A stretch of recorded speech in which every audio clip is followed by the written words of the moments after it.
there everybody, Chris from Orlando here, and today I have some questions for you.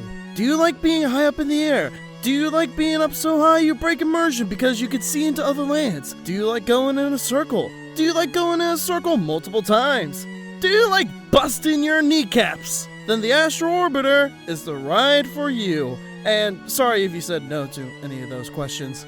The best ride in Rocket Tower Plaza, not named the People Mover. Astro was the first ride I worked at. Remember, Stitch was a show. So join me today as I explore what it was like working at Dumbo's Sci-Fi Reskin.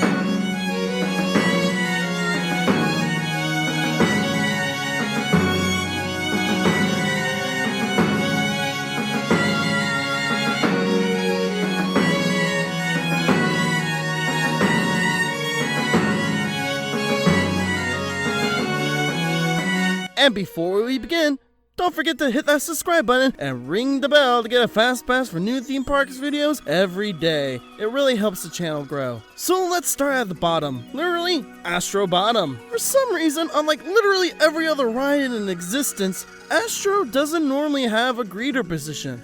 Sure, they'll throw someone out there if it's a busy day, but do you remember that Bugs Bunny cartoon where Bugs plays every position on a baseball team? Yeah, that's what it was like at Astro Bottom. You had about 5 minutes to do the following before the elevators returned to the ground level. 1. Update the wait time. Again, unlike literally every other ride around, the wait time sign for Astro is changed manually. So you'd pop out, see how long the line was, send a flick card when those were still a thing, RIP, and update accordingly. 2.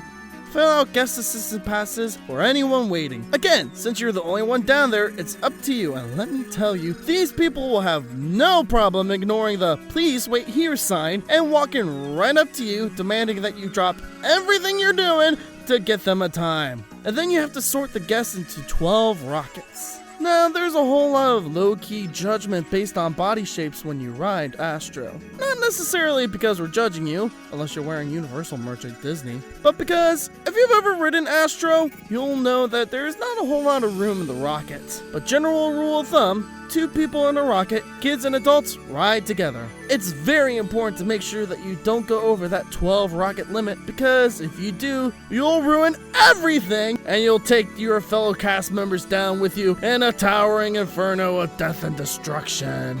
That's only a slight exaggeration, because if you send up too many people, you typically won't know until after you sorted the next group, meaning you've now messed up 3 groups for the price of 1. Who says you don't get bargains at Disney? Luckily, these days you have a tracker sheet to, well, help you keep track of things. But back in the day, we gave people little pieces of cardboard that we would call boarding passes. Those boarding passes would also help whenever someone tries to take up more rockets than they need. Hey sir, I believe you're supposed to be in the rocket with your wife there. Nah, the guy downstairs said we can have our own. I see. I'll just take your boarding pass then.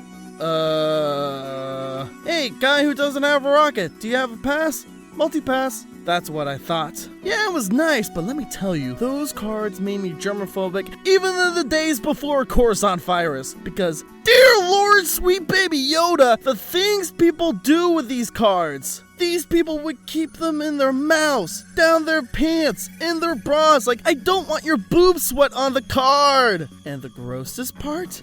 Yeah, we would clean them off at the end of the day. It's amazing it took until this year for a pandemic to break out. Now let's talk about Astro Assist. They're mostly in charge of gantries and getting people into the holding area. They let people into the empty holding area and give the safety spiel. Most important thing to note in the safety spiel is, number 1, make sure the one single seatbelt in the rocket goes around the waist of everyone in the rocket, and 2, don't try to eat your boarding pass! We already talked about how people don't listen to that second one, so what do you think happens with that first point?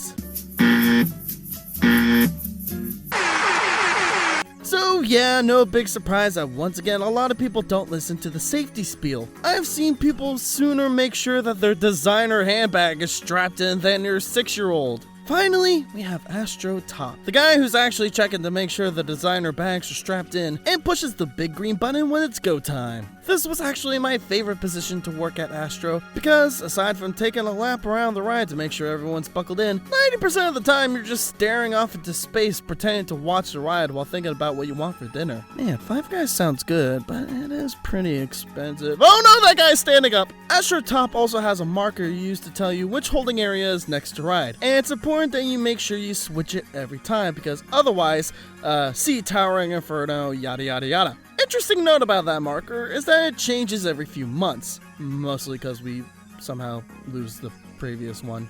Sometimes it's just a block of wood. Sometimes it's a broken flashlight. Sometimes it's a little Buzz Lightyear toy. Next time you ride the Astro Orbiter, see what stuff from the junk drawer they're using. I usually was pretty excited to head to Astro Top.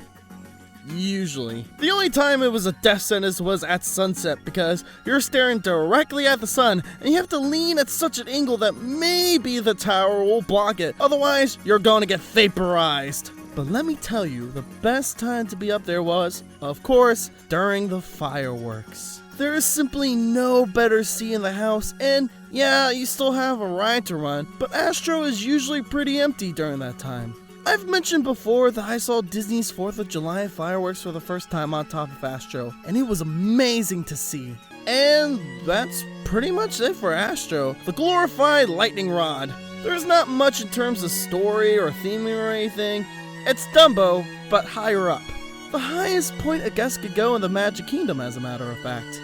We'll cover the other ride at Rocket Tower Plaza once they actually get that thing up and running again. Seriously, it's been months and I just want to ride the People Mover again. But until then, don't forget to like and share this video if you enjoyed it, and subscribe to Chris from Orlando for more awesome videos every Friday. I'm Chris from Orlando, and seriously, if you ever put one of those cards in your mouth, I'd recommend you see a dentist. Take care, y'all. One love. Don't hurt nobody.